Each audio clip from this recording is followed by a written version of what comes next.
even before Michael Jordan won the title in 91.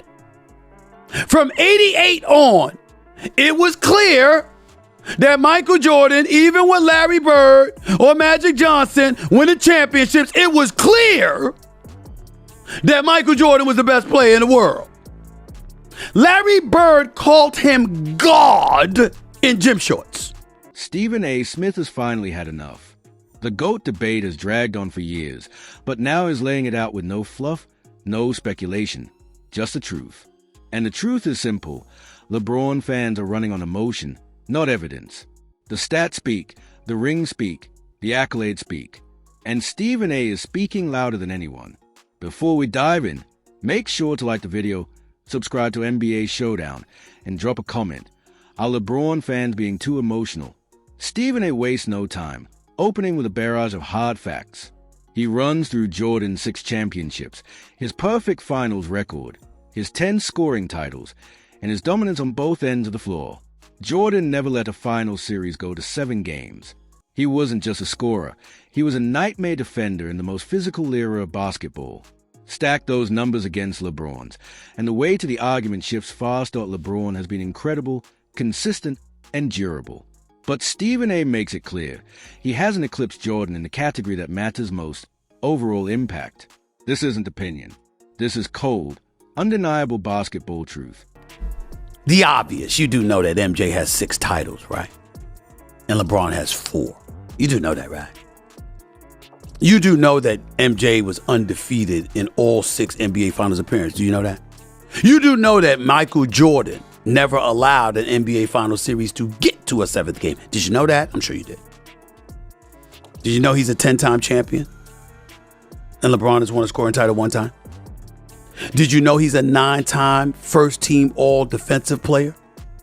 LeBron James did that 5 times. Did you know that Michael Jordan is the former Defensive Player of the Year, 1988? LeBron James has never won a Defensive Player of the Year. Stephen then pivots to an even sharper point, the impact of truly playing both sides of the court.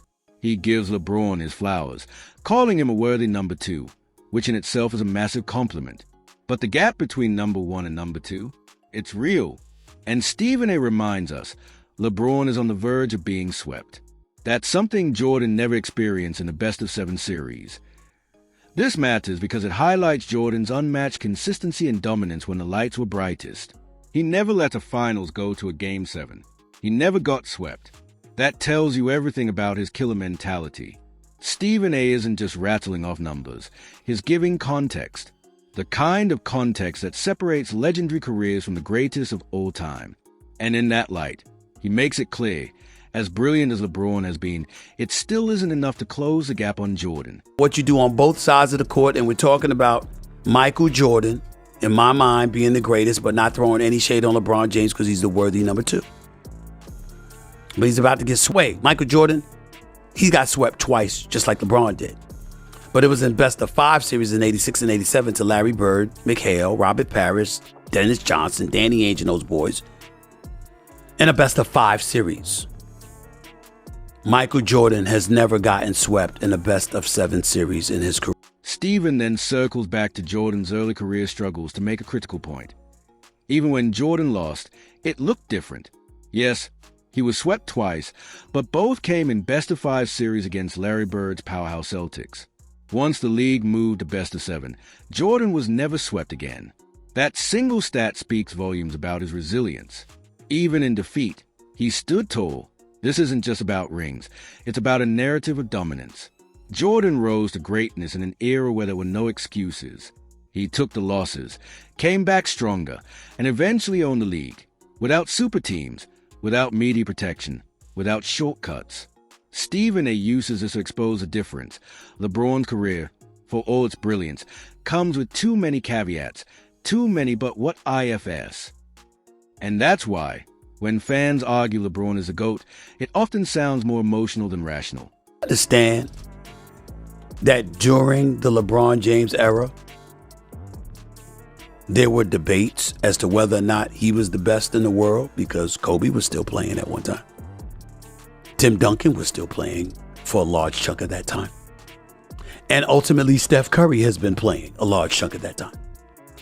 Do you know that when Michael Jordan was playing, there was never a debate ever as to who was the best in the world? Even before Michael Jordan won the title in 91. From 88 on, it was clear that Michael Jordan, even with Larry Bird or Magic Johnson winning championships, it was clear that Michael Jordan was the best player in the world. Larry Bird called him God in gym shorts. Stephen then zeroes in on a part of the GOAT debate that often gets overlooked: how players were perceived in their own era.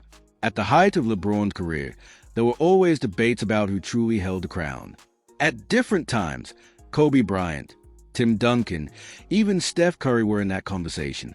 With Jordan, there were no debates. He was undisputed. Not because ESPN pushed the narrative or Twitter hyped him up, but because players, coaches, and analysts alike all knew it. Jordan was a guy Stephen A. stresses that real greatness erases doubt. It doesn't need defending.